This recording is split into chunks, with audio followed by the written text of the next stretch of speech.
And we are recording. Welcome to the evening of Python coding. This meeting is actually closes the ninth year of doing evening of Python coding meetups. Each time we show you a demo of some Python library tool or some technology that's related to Python. Um, this so I'm happy to have Reuven Lerner here again. And Reuven, I met in PyCon Israel a few years ago. He gave me this shirt.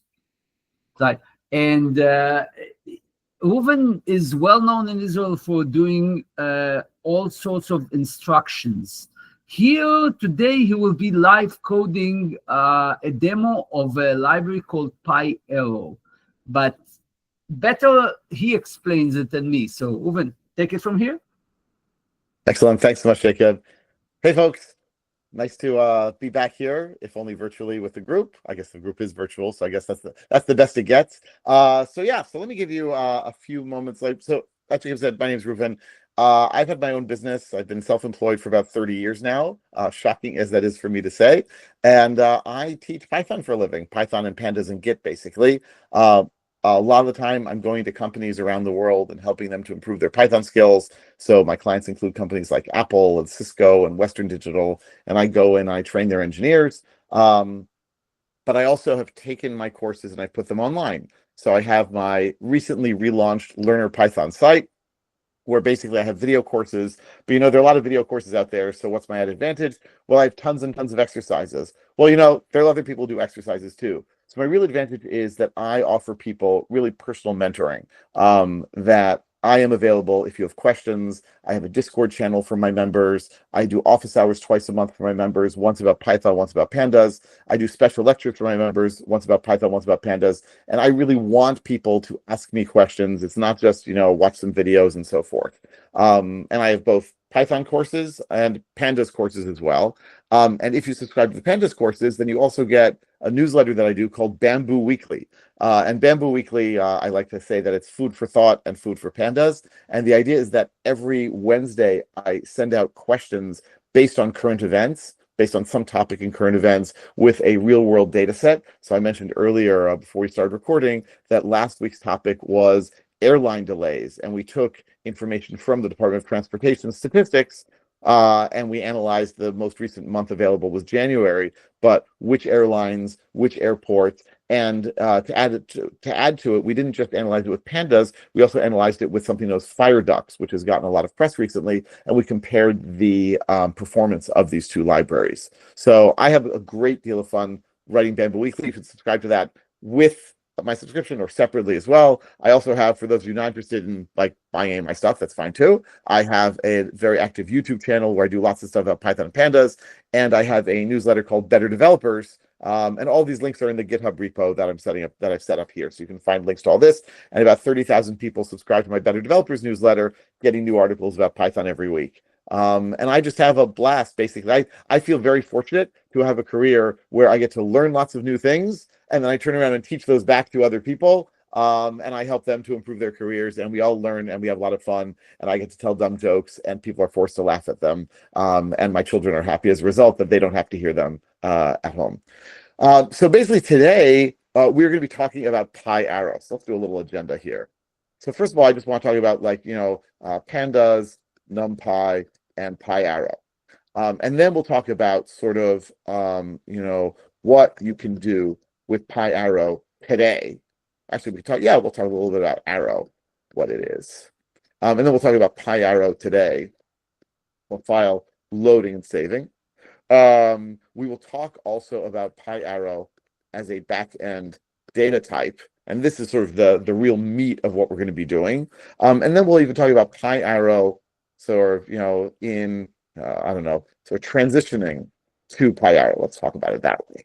And so my plan is basically to give you a whole bunch of examples and show you things. This is based in large part, but not completely, on a talk that I gave at EuroPython last year in Prague and at PyCon US. I guess I gave it on Friday, so just a few days ago. And it's definitely a moving target. Things are changing, and I'll point to things that have changed and that I've learned. I'll add that I love it when people ask questions. while I'm typing, while I'm teaching. Worst case scenario, I'll tell you, hold on just a second, I'll get back to you. But I'll pause, put it this way. Hopefully Jacob won't take this the wrong way, but in Israel, it is considered totally normal to interrupt someone while they are talking with a question. I'm used to that. I'm okay with that. However, for those of you who come from, shall we say, more sophisticated cultured societies, I will stop every so often and see if people have questions, and I'm very, very happy to take them, and at the end as well. So let's start off with like, so what's the background here? Pandas, NumPy, and PyArrow. And so you can think of it this way. So NumPy has been around for about 20 years, and it gives us basically the speed and efficiency of C data types, but a Python API. And the beauty there is that means suddenly, that means we can use Python for numeric computing, right? Because normally, if you were to tell someone who didn't know better that Python is the #1 language for data science and for analytics, they would think you were crazy, right? Like, why would you use a language that is so ridiculously sort of loose with its memory usage and not exactly the most efficient, at least execution speed in the world? How could we possibly do something like that? And the answer is NumPy. And NumPy basically NumPy defines the NumPy array, which contains a number of values, all of the same type. And these are all stored in C, which means, in contrast with normal Python programming, we have to specify not only the type of values, but their lengths as well. Right, so if I say here, let's just do a quick thing here. If I say import NumPy as NP, and then I say A equals NP array of 10, 20, 30, 40, 50. So right here, my array, okay, so it looks sort of kind of like a Python list, but actually the type of A is NumPy ND array. ND stands for n-dimensional array. Indeed, people use it for, like, if you're a physicist or something, you're going to use it for, like, 10-dimensional whatevers you do. But the really important thing is if I say A.D type, look at this. It says, oh, all the values are 64 bits, which means I know exactly how much memory is being used by this NumPy array. It's 64 bits times 5, right? So it's going to be 320 bits. Obviously, there's a little overhead of the Python object, but like that's all it is. Whereas if I were to say my list equals 10, 20, 30, 40, 50, and now I say import sys, sys gets size of my list. It is 104 bytes. 104 bytes, and that, by the way, does not take into account the sizes of the integers themselves, because we have the list object, and then we have the 5 integer objects, so we're talking about way, way, way more memory usage for basically the same thing. And so NumPy squashes it down, and if I want, I can even go back and say, well, let's define a NumPy array here with the only 8 bits, right? So I can say here dtype equals int 8, and suddenly, right, my array has 8-bit integers. Now, this leads to all sorts of wild and wacky behavior. Maybe we'll have time to talk about that a little later. But the fact that I can control how much memory is being used is a little alien to most Python programmers, but it is the cornerstone of being able to use Python for data stuff. So NumPy is great, but it's also a bit low level. And so about, I guess it was 15 years ago, maybe a little more, Wes McKinney, hopefully I spelled that right, invented Pandas, which is a wrapper around NumPy, giving us a lot of convenience methods. And NumPy handles, as we said before, n-dimensional arrays. Pandas has only 2 main data structures. One is the series, which is 1D, and also the data frame, which is 2D. And that's it. Like, it doesn't try to do more than that. But basically, Pandas gives us lots of methods for, right, loading data from different formats, and also storing data in different formats, and also, analyzing in many ways, many, many more than NumPy provides, also cleaning our data in, again, many different ways, and visualizing our data as well.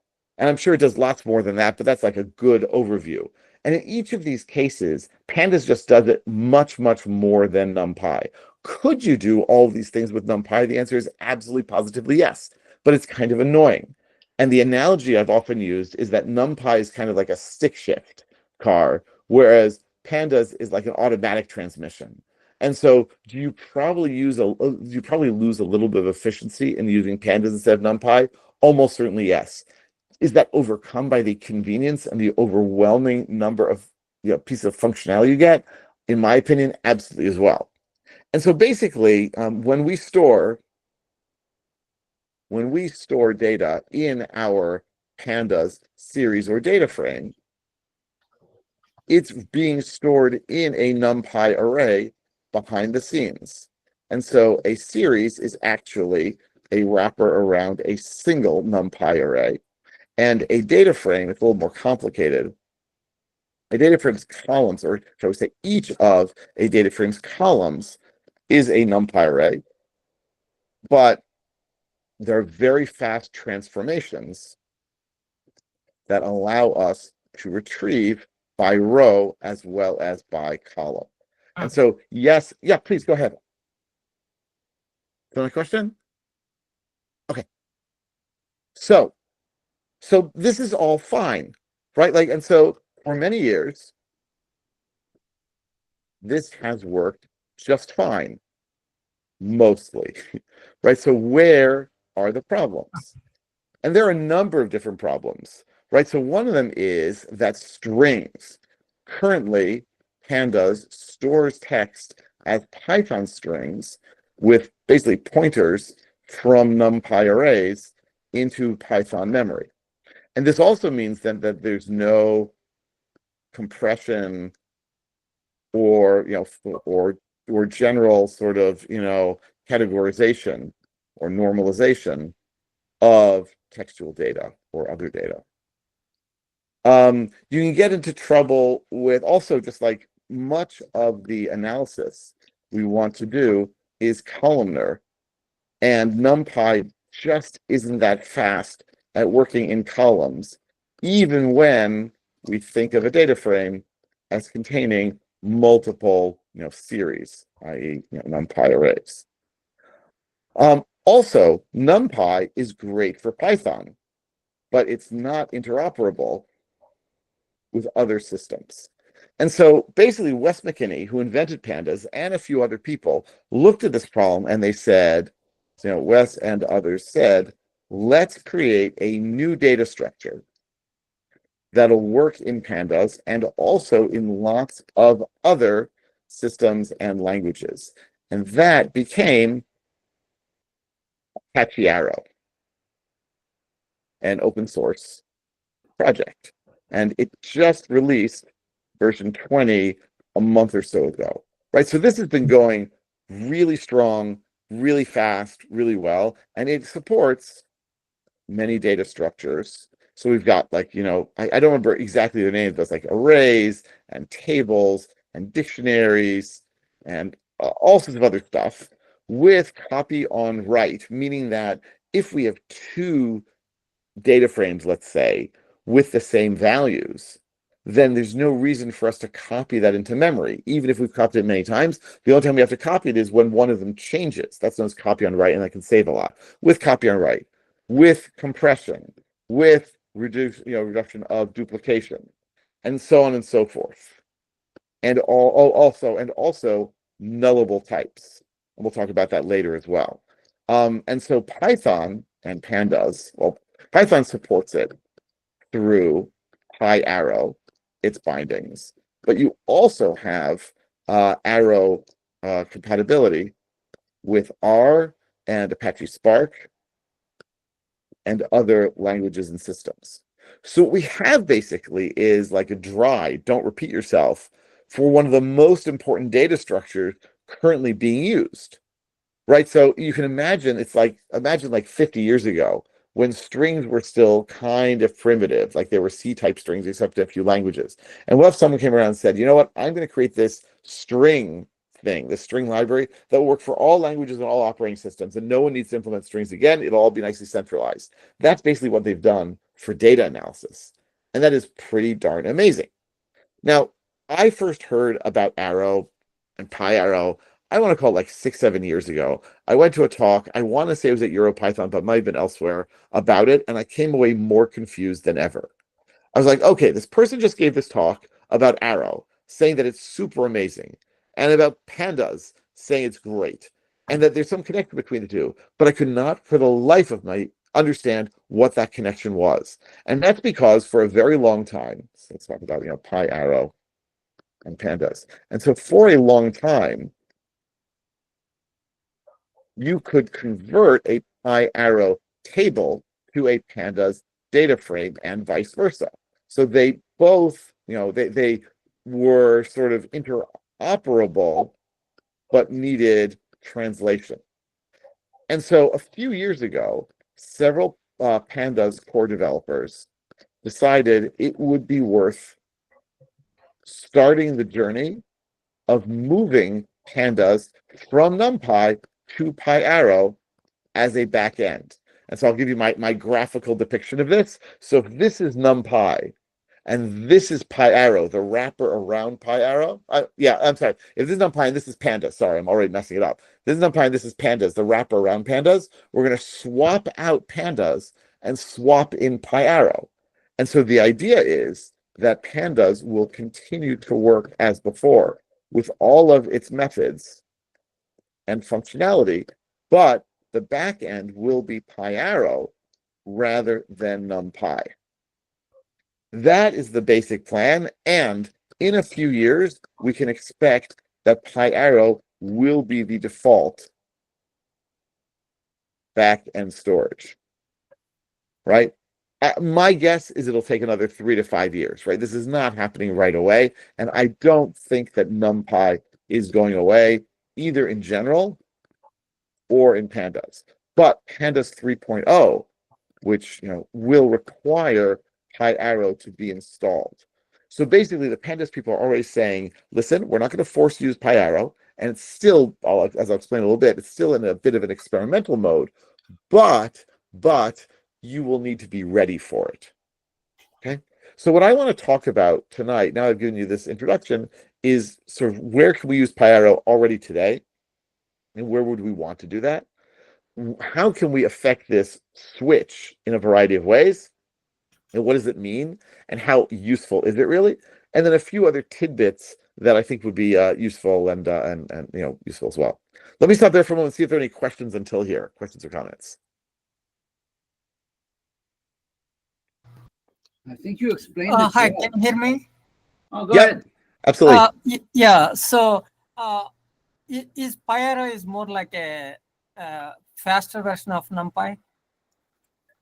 Not exactly. I mean, that's not a bad sort of first take, but NumPy basically was never designed to be used for analyzing data in this way. It was never designed to be used as a columnar data storage. It was a happy accident that it worked really well and still works really well for that. But the more you have textual data, the more you have complex data, the more you want to do stuff in columns, the more NumPy just is not quite up to the task. And if you're dealing with tiny amounts of data, who cares, right? Yeah. But as the world... Go on, I'm sorry. Yeah.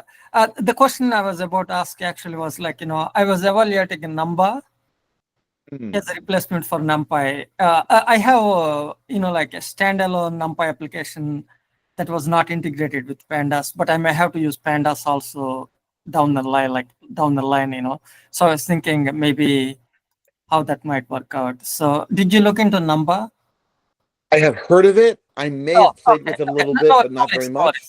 Okay. No, it's fine. It's fine. I'll just say along those lines that there are definitely 100% people in the Python world who are not using Pandas and who are using PyArrow, and they're very happy with it. Yeah. Right? If it's what I was trying to get it. Yeah. Okay. Yeah. You don't have to use Pandas. And in fact, right now, the Pandas support, as we're going to see in a little bit, is experimental and new, whereas like just day-to-day PyArrow is totally fine and dandy. Okay. Right. Okay. Thanks. Martin, if you're interested in number and stuff like this, this accelerates stuff, but this is not related necessarily to what Reuven is going to show you tonight. check out, we do have an evening of Python coding with number recorded, so you can go back and check it out. Okay, thanks. Okay, so let's talk about then loading and saving files. So already today, in a non-experimental way, you can use PyArrow in your pandas code to read from CSV files and write to them too. All right, so let's see an example and what's going on there. And well, actually, let's just describe it. So if you use pd.readcsv, and we all basically do this, then pandas needs to do several things. It needs to load the file into memory, often in multiple chunks if it's too big. It needs to evaluate what D type you're going to want for each column.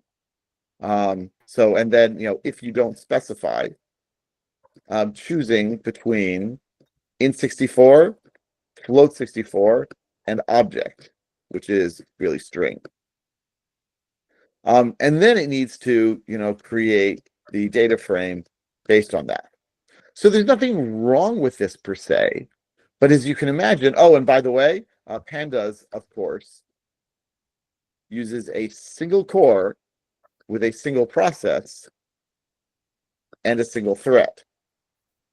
So PyArrow uses the Arrow engine, which uses multiple cores and multiple threads to read from a file.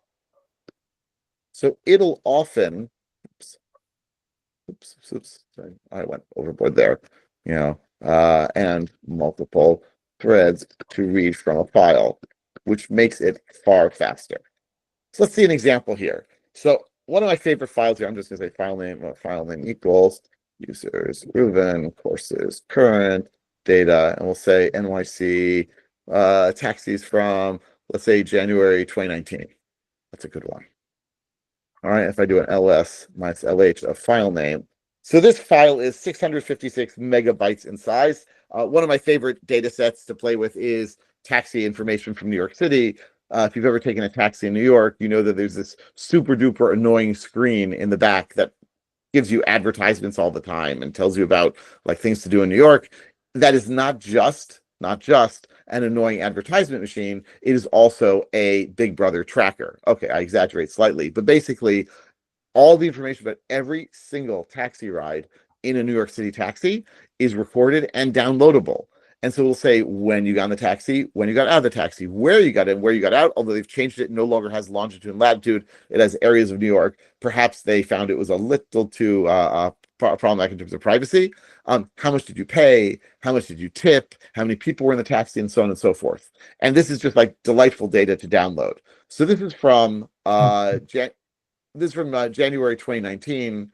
So let's take a look. So if I say here, df equals pd read CSV of file name. Well, how long is that going to take? Let's find out. I'm going to say import time. Let's do this. Let's do it the right way. Import time. And then I'll say here start time equals time per timer. I think this is very low here. What is going on? Here, perf counter. I always get that wrong. Perf counter.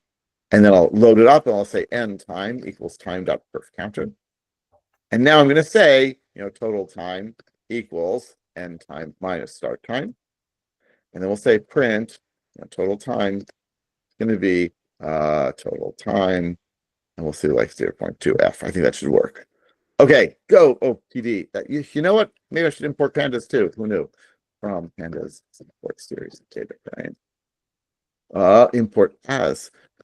Good thing I'm demoing Python coding tonight, right? Okay, so it's going to go and do its thing. This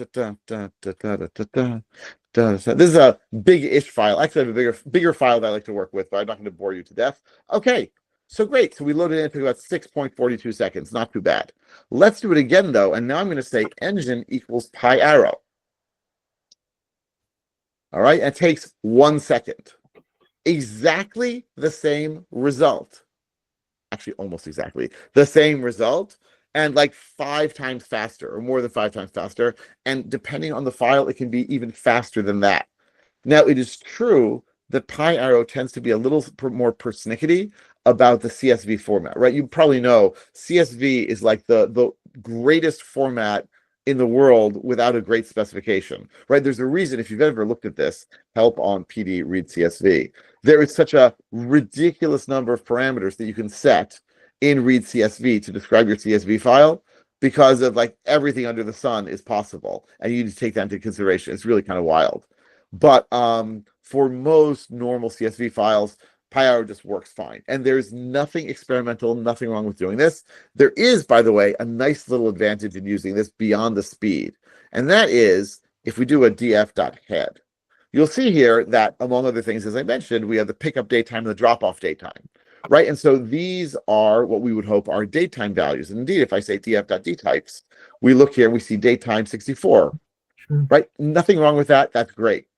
When you use the regular pandas read CSV, it does not automatically detect or set the dtypes for datetime columns. Rather, you need to say explicitly parse dates.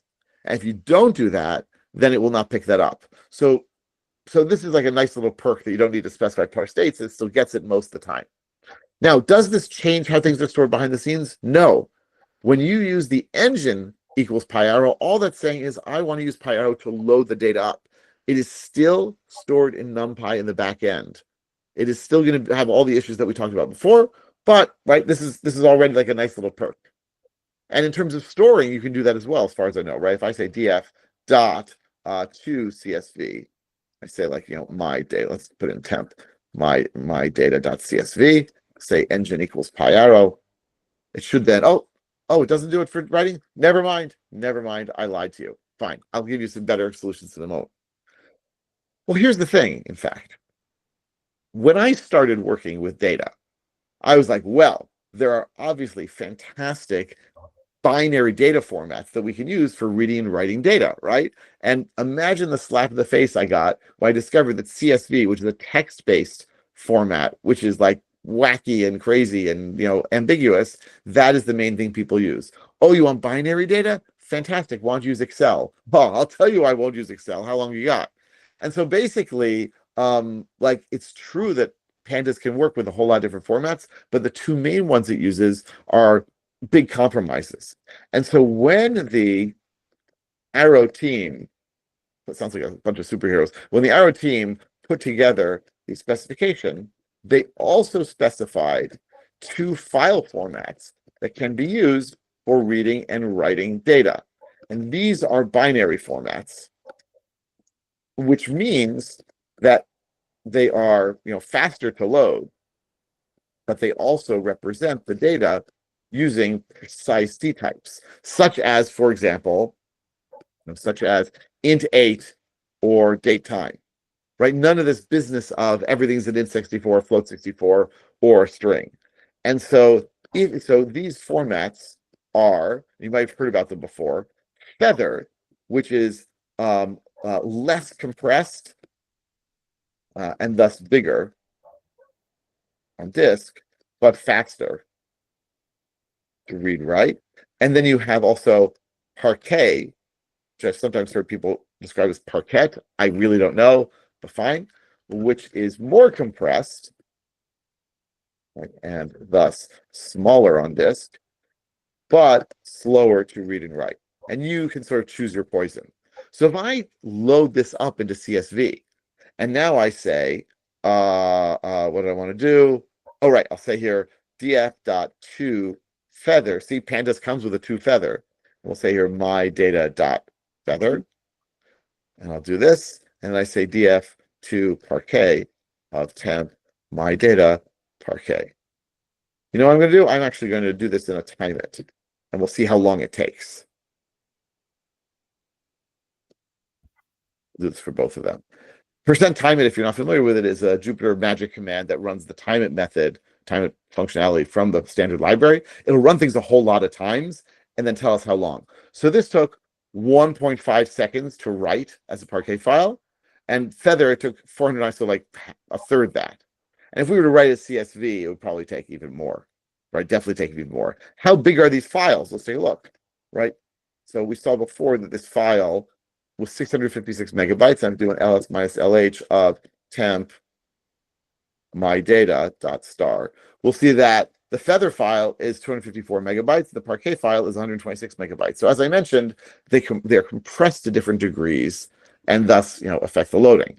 Now let's load them up. If I now say time it of pd read feather of temp my data dot feather, how long will it take for us to read this file into memory? It takes 265 milliseconds. Way, way, way less than it took us. Here, I'm just going to scroll up for a moment, right? It took 6.42 seconds, 1 second. So switching to a binary data format cuts that down even further, right? So instead of taking 6 seconds, now we're taking 265 milliseconds. If we use Parquet, it'll be a little more probably, just because it's got to do that in compression.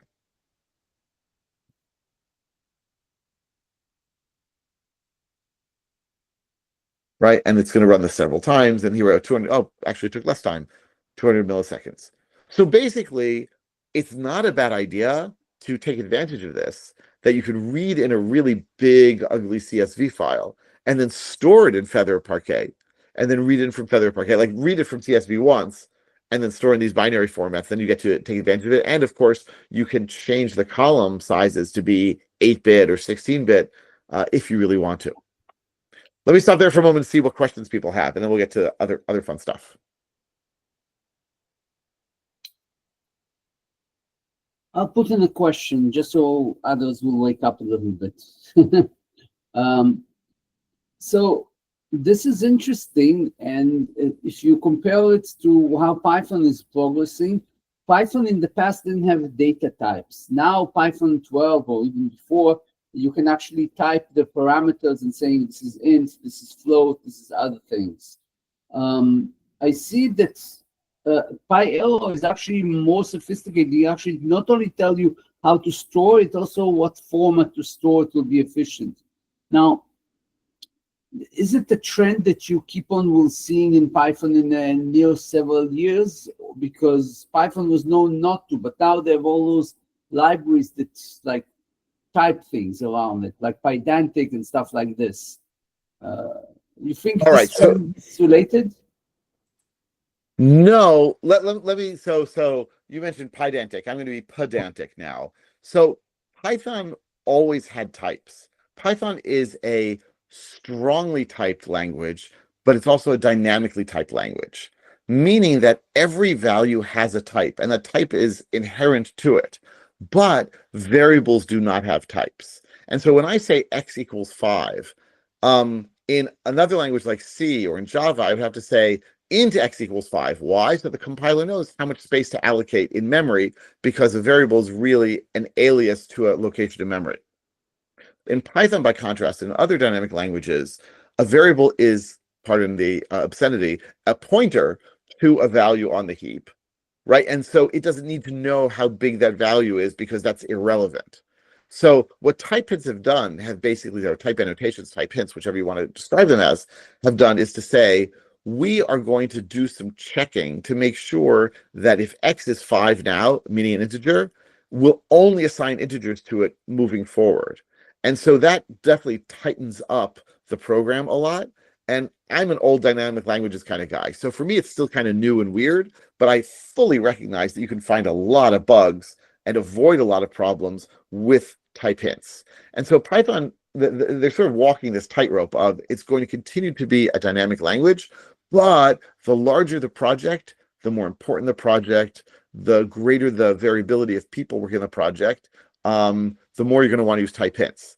What we have here, though, is something a bit different, because it's not Python types that we're talking about. It's the underlying PyArrow and NumPy types, the D types as they're known. And those we have to have because we're basically not storing data in Python. Rather, we're storing data in C. We're just using a Python API. And so we need to tell the underlying system, be it NumPy, be it Arrow, how much space to allocate, because it's just going to have an array of int 8s or an array of int 16s. It's going to skip, n items down the road so that it can pull out the value that we want. So I don't think it's related, but I will say that people who are comfortable with statically typed languages where you have to declare types are definitely breathing a breath of fresh air in Python in general with the type hints, and they will feel that this is totally natural and normal and not feel like, why are they like strangling me? Thank you. Mike had a question. Mike, you raised your hand. Join Yeah, in. Reuven, I use Visual Code, and do you know if there's a version of TimeIt for just a regular Python without using Jupyter? Yes, it's in the standard library. You can just do an import timeIt and you do timeIt dot something. It works just fine. Absolutely. You just need to specify things a little more. I'll add that VS Code, of course, does have an extension for using Jupyter. So if you're interested in doing it there, you can. I find this to be super convenient, but somewhere, somehow, maybe in my newsletter, I wrote about timeIt at some point. I can't remember, but you can definitely use it without Jupyter. Okay, thanks. Okay. Let someone join please. with a question, Reuven, you can go on. Worst case, they can interrupt you, like in Israel. Absolutely. Totally fine with me. All right. So this is great, like for people who are sort of wanting to dip their toes in the PyArrow waters, but it's sort of not the core issue, right? The core issue is I want to store my data using PyArrow instead of using NumPy.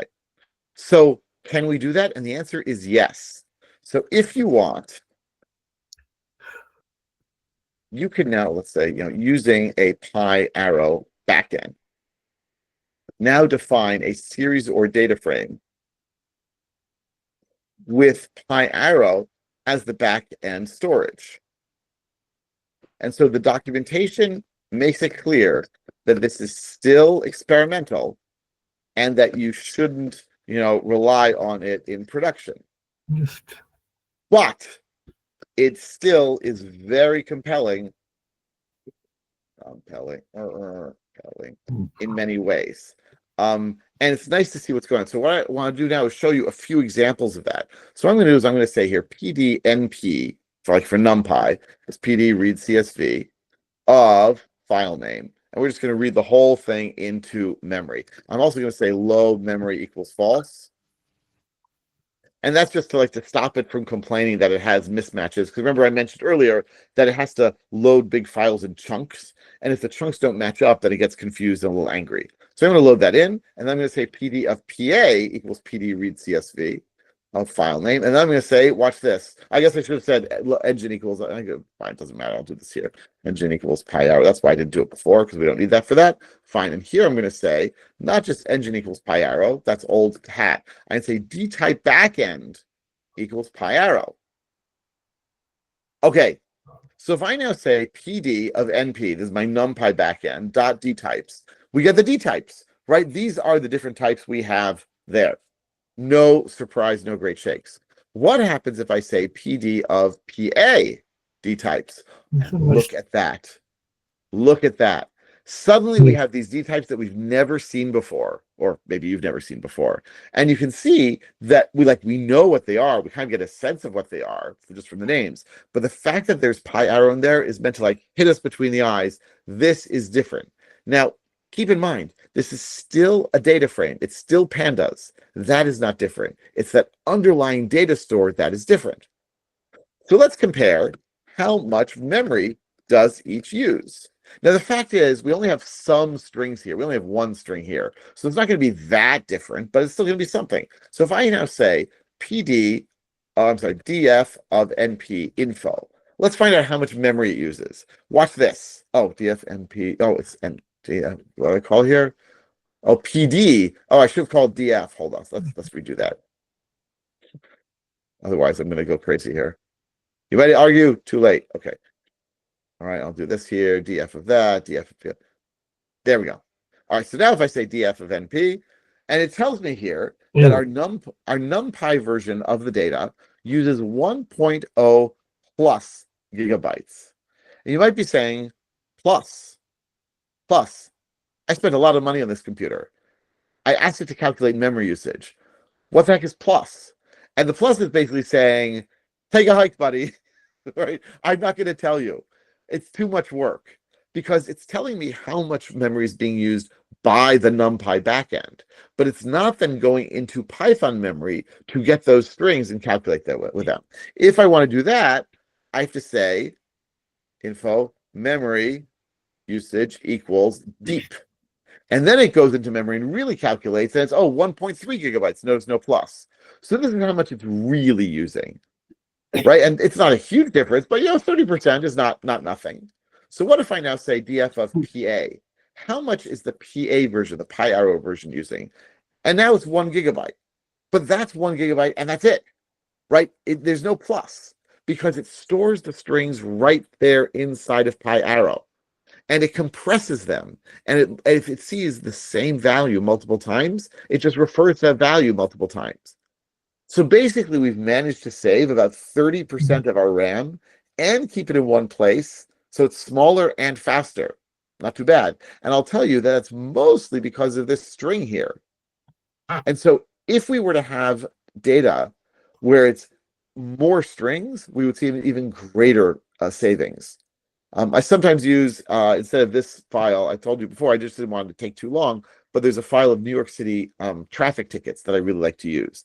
And that's way bigger. It's like 2.5 gigabytes in size. And there, a lot of the columns are strings.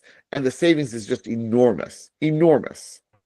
I should also add that here, we're just using int64s, right? But like we could, if we wanted to, redefine some of these to be int8s or int16s, right? Vendor ID, it's either 1 or 2. That could easily be an int8, save a ton of value, save a ton of data. All right, so we're going to save memory, and the more we use strings, the more we're going to save. So far, so good. So let's now, let's make some comparisons. So what if I say here, the df of np, let's do, I don't know, let's do passenger count, value counts, right? How often do we see each number of passengers? I'm going to say here, time it. Let's time this thing, right? So it's going to say, this is how often we have 1 passenger. This is how often we have 2 passengers. This is how often we have 3 passengers, and so on and so forth, right? So it's going to take some time to make that calculation, because it has to go through the entire column there and calculate. Okay, 17.3 milliseconds. By the way, why it takes so long if it's only 17.3? Because it did 700 loops. All right, if I do this now with PyArrow, it actually takes longer. That's actually a little surprising, quite frankly. Maybe because, you know why? Probably because it is in numbers. So what if I were to do that for, what was the one string here? Store and forward flag. I'm guessing that this is where it's going to be a little different, but let's find out.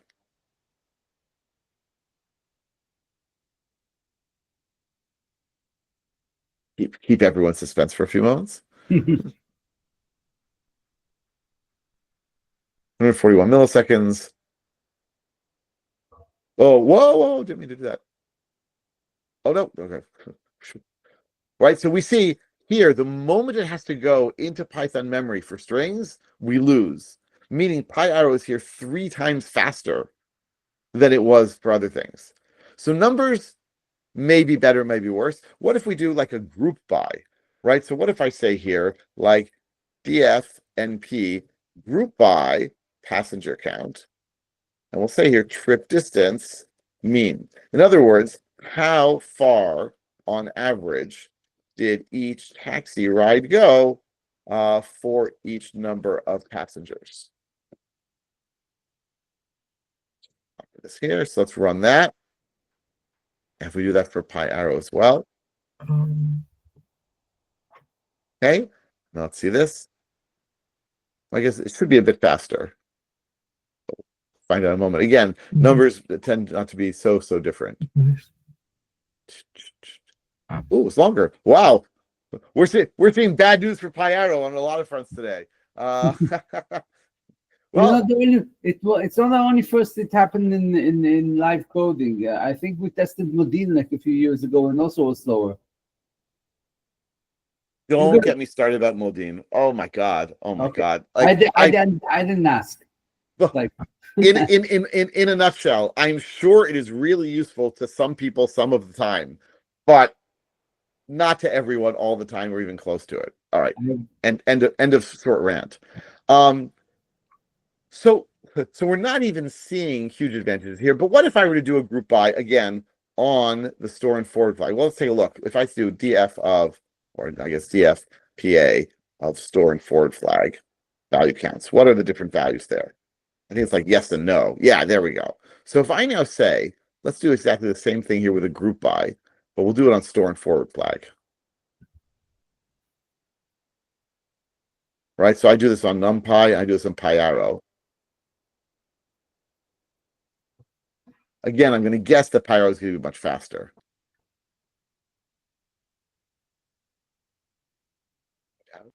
Find out. Okay, faster. Like, let's call 30% faster there. Something like that. Yeah, 20%. So basically, we do sometimes see some speed ups. So where is it bad? Where would we not want to use it? So PyArrow is great when you have strings, okay when you have numbers, and awful when you retrieve by rows. This is its great like Achilles heel right now. So if I say here like df of np dot lock, and I'm going to say here, let's call it like 10 and 100 and 100,000 and minus 100,000. I want minus dot. Well, let's do dot lock first. Fine. I'll say 8,000. Can I retrieve from these rows? Absolutely, I can. How fast is it? Well, let's find out. If I do it in NumPy, it's actually kind of fast. And we're going to do a bunch of times, but fine. Right? So in microseconds, if I do it in PyArrow,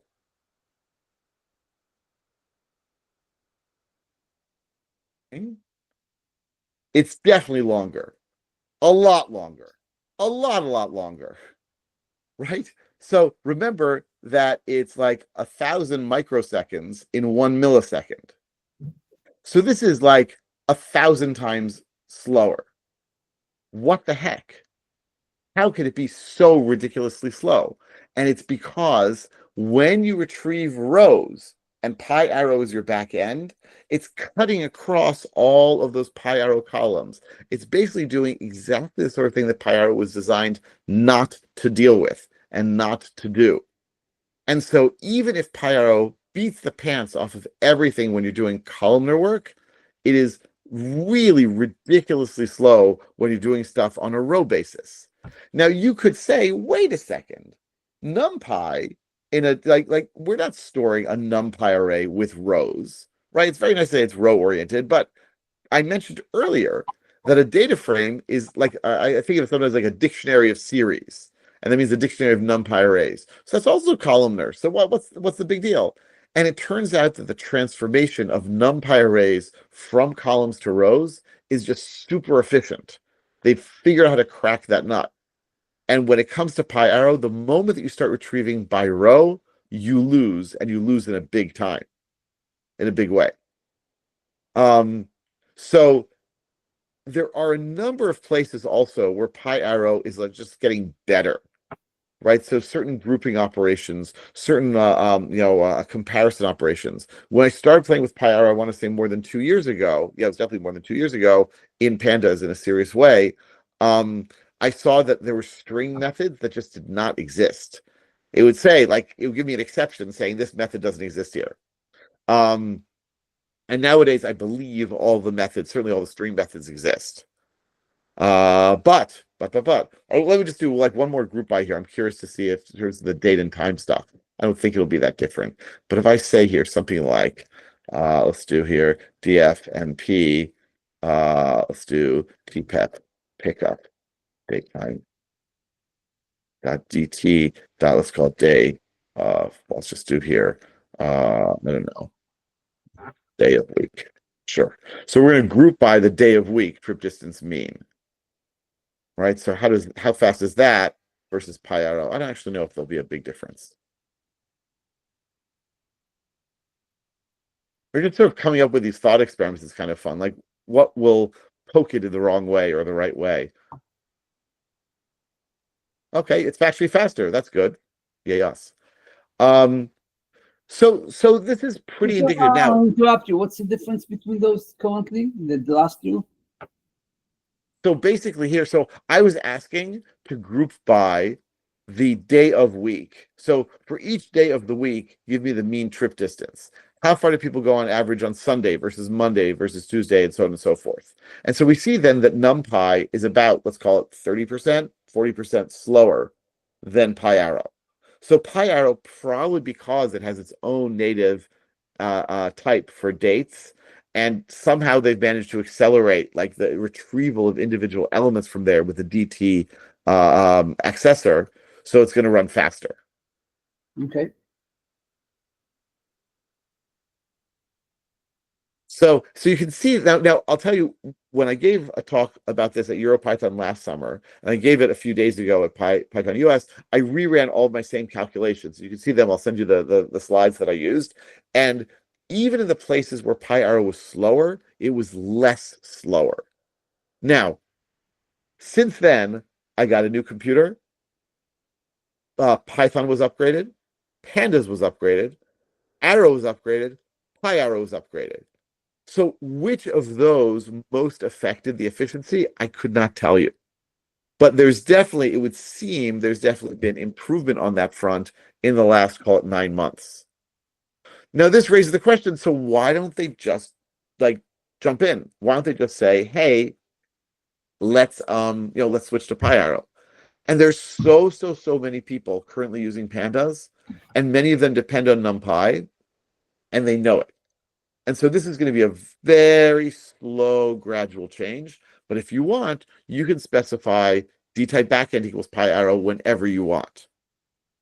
But there's also sort of a middle ground that's kind of fun. I want to talk about the middle ground, and then I want to talk about nullable types, and then I'll stop and take questions. We can talk about more. So, like, what if? So we've seen. So the real win for PyArrow, or the biggest win, let's say, is when we have strings. If we could have PyArrow take care of our strings, we could basically live with NumPy for many other tasks. Not everything, but like many things. And so it turns out, let me just look this up because I never remember this. Just looking at here.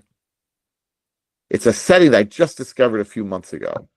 So I definitely don't remember it. Here we go. Got it. So basically, if I now say, we can say PD options future infer string equals true. If we do this, that will force the default string type to be string of PyArrow. And then all of our string columns become PyArrow strings, and everything else is in NumPy. So watch this. I'm going to say here, let's see.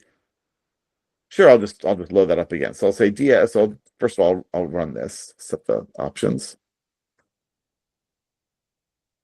Okay, and now after that, I'm going to say df equals PD read CSV of file name. And I'll say engine equals PyArrow. So notice I'm not giving it a PyArrow backend. I'm not. And now if I say df types, look what I get. Oops, D types. Look at this.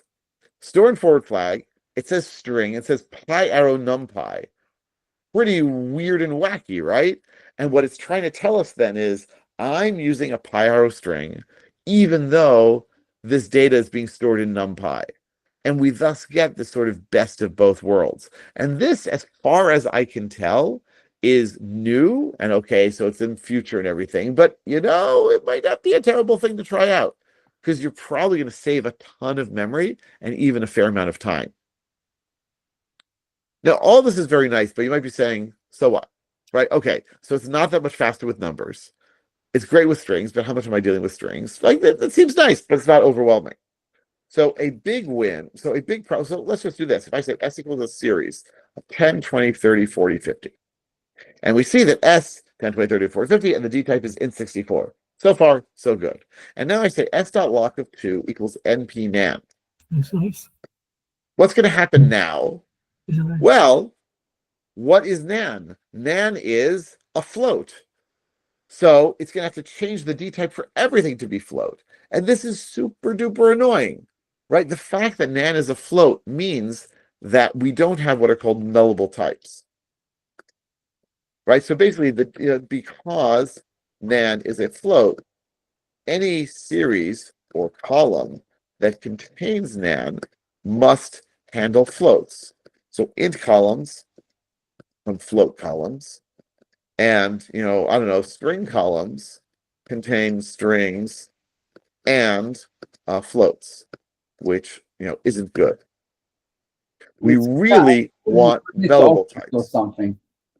What do you say? I think it'll define it as objects in Panda. Like they Right, have it'll be called right. So it'll be so basically it'll be called well anyway when you have a string column it's called object, but it really means string. But you're right, it is basically any Python object, and then it's just like a mess if you want to run string methods on it because you can't be sure it's all strings. Yeah. So basically, yeah, go ahead. No, you go ahead. It's All the lag between us. You Oh, continue. sorry. So we want nullable types, meaning I want to have an int series that can also contain nan. And so the solution in pandas is pdna, which is the successor to npnan. And it has the same idea, right? The idea is the same, but it coexists with other types. So pandas had previously defined extension types, which are wrappers around NumPy types that are nullable and work with pdna. But in PyArrow, we can also use pdna, and it won't interfere with our types. So if I say here df equals I'll say data frame. I'm going to say here, let's do this. I'll say a is, I'm going to define it as a dictionary. I'm going to say A here is 10, 20, 30, 40, 50. Oh, helps to put a list there. All right. And then we'll say here, B is, let's say this is a great example. Square bracket. Split. We'll do that. And then we'll say here, C is, let's do 1, 2, 3, 4, 5, 6, 7, 8. 1, 2, 50, 5, 6, 50, 9, 8, 7, 6. Okay. So I now have, oops, what did I not like here? No, oh, forgot to put commas. Those are useful. Okay, so we now have a data frame. So if and I forgot to say, we have to say here, and dtype backend equals PyArrow. Up, dtype backend. What did I forget to do here? Oh, did I do something wrong here? I think I could do that. Hold on a second.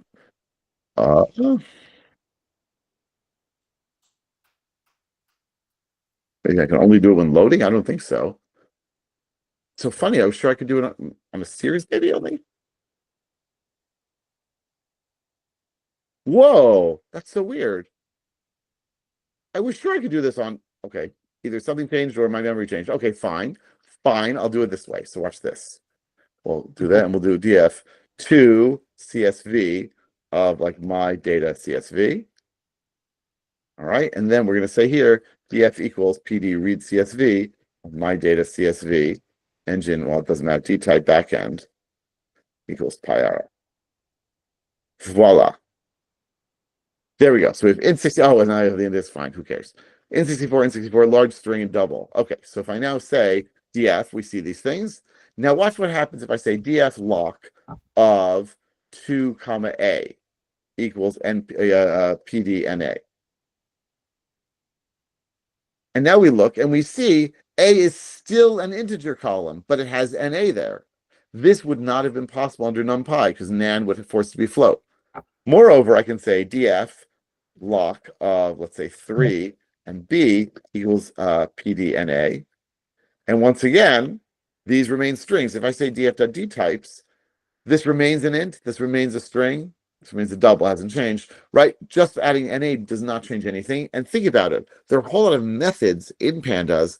Is na fill NA, drop NA that actually are not NaN, it's NA. And so NA is sort of the future of NaN in pandas as well, just as, you know, PyArrow is the future here. So PyArrow is pretty amazing. If you have really big data, especially if you have string data, the speed differences are astonishing. If you want, you know, I can, I'll just show you. Bigger deck. Where do I have it? Some here, somewhere. Just a bit like, I'll get the link to, here we go, PyArrow's Revolution in Pandas. I'm going to put this in the Jupyter Notebook for today. Right, so on my slides from PyCon US. You can take a look at that. Why this URL is so awful, I don't know, but it is. And so basically you can take a look and see, I have graphs there showing like how big of a difference it was for this large data set that I want to play with. All right. That's it for now. Questions, comments, thoughts? Wow. I didn't know this was coming our way, because pandas, I struggled with not a number in pandas for so many years. Now it's like it seems the solution is on the way. The question is, how does it handle it when you do things with it later on? Like, you know, you do all those cross inner joins or stuff like this. This is where it matters. But I guess I'll have to test it for myself. Actually did, if I remember correctly, I did an inner join. Like I did a self join. Let me see if I can just find it in my, here we go, in the slides, probably toward the end there. And I remember like NumPy took a lot less time. Just go here. Let's see. It was toward reverse. There we go, self join. So the blue was NumPy and the red was PyArrow. And so this is how it is today, right? And this is how it was a few months ago. So you can see, and this is time. So NumPy takes a ridiculously long time compared with PyArrow, and it used to only be twice as slow. Like, so it was always much slower, but now it's just like obscenely fast in PyArrow compared to NumPy. Like there is a tiny red line there, but like basically it doesn't exist. Oh my God. Oh my God. Yeah. Cool. And tell me, does PyArrow have like parallelization? Okay, shouldn't say polarization. Like pandas, for example, you have Dust that parallelizes it, and several other libraries, like you mentioned before, Fireducks. But there are there anything, or like, how is PyArrow with it will work? Like, for example, the Dust that now supports pandas will innately support the PyArrow changes, so it will parallelize things, or is there other types of parallelization that are better because of PyArrow, or don't we know, or those things will be discovered? First of all, I think that we are, so people have been sort of eulogizing pandas for a few years now. Oh, pandas is old and bad, and polars is so amazing, and we've got this thing and that thing. And I think what we're starting to see is that pandas is becoming a sort of infrastructure that you can swap out the back end and you can swap out the front end and get different behavior. And so it could be that like pandas will remain as this thin layer. I don't know, it's a very big thin layer, and you'll use like DuckDB on top and PyArrow on the bottom, and it'll just be great. Now, those things will still work. And it's kind of, I think that DuckDB and FireDucks both use Arrow to some degree. So maybe we'll even see bigger speedups as PyArrow becomes available. I assume they work together. I don't know for sure. Modin and Dask are different because they basically implemented their own system, I think partly using Arrow. I want to say that Dask uses Arrow behind the scenes, but it basically is trying to be compatible with pandas. It's not trying to use pandas.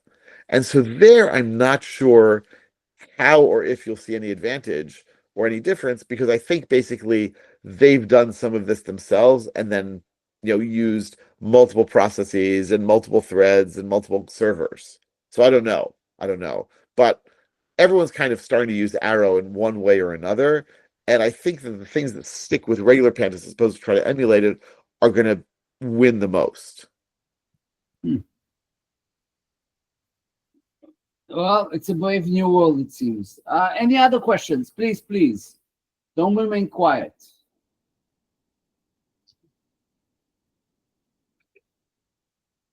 I guess you overwhelmed them. Left them speechless.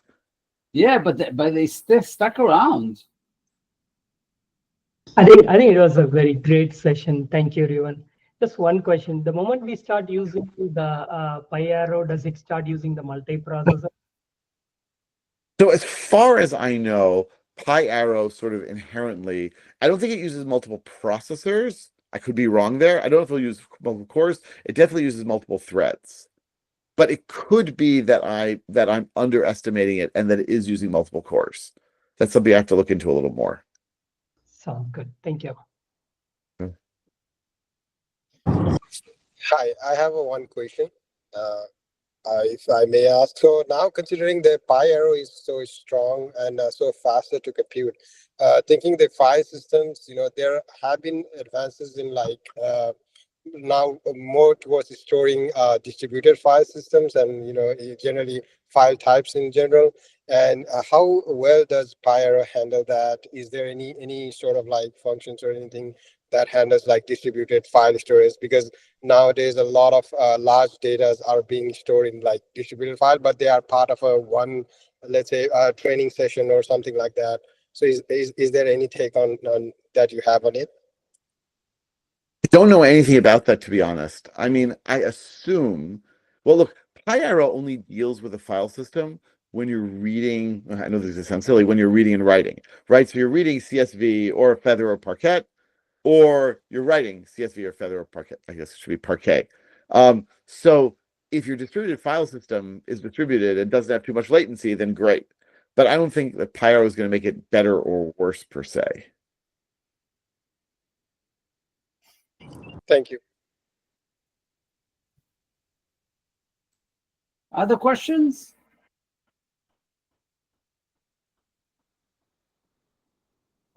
No more questions? Questions going once? Questions going twice? Questions going 3 times? Oh, wait, someone is there. No, people are thanking you. Well, since there are no questions, let's do the following. Let's thank us, make some noise. There's some, emotions here that you can write down. Thanks, Sarah. Thank Reuven. And I'll be stopping. Yeah, I see people raising their hands. Also, some fireworks on my side. Reuven, they loved it. Thank you so much, folks. I saw that Peter asked if the notebook will be up. Yeah, I'm leaving the notebook up. So if you want to look at it on GitHub later on, totally fine. And feel free to get in touch with me with any questions or stuff, whether it's about this or you're interested in finding out about my training stuff, my newsletters. I'm always super happy to hear from people. Put the screen up with your contact information, so we'll have it in the recording in case people want it later on. Sure, here I'll share this slide. Yeah, we can contact you. Share this window. Like that. Yes, share this window. So, guys, what you saw now is the latest and greatest in Python. This is the README on the GitHub repo, and it has all the links to get to me, my YouTube channel, my courses, all sorts of other stuff. Okay, and I see that you uploaded the untitled the Python the notebook. You uploaded it already? Oh yeah. It uploads automatically all the time. It's this great thing called Git Auto Push. So here we go. I actually renamed it. It's called PyArrow Talk. Let me show you something kind of cool thanks to this Git Auto Push. So if we look at my GitHub homepage here, it tells you how often you've committed. So I've made 31,195 commits in the last year. Now, I wish that we're demonstrating my incredible coding abilities, but rather it's just that every minute or two, whatever I do on my computer is committed and pushed to GitHub. And this is because this is where like when I do corporate training, I do the same sort of thing as I did here. I don't use slides, I live code. And that way, if people ask questions, we can experiment, we can talk. That's for me, that makes things more fun. And I'm told that makes it more interesting for the participants of my courses too. So yeah, I do office hours like that too for my subscribers. And yeah, so absolutely. So anyone who wants to contact Reuven knows how to reach him now in various ways. And I will stop the recording now, but don't go away. We haven't finished yet.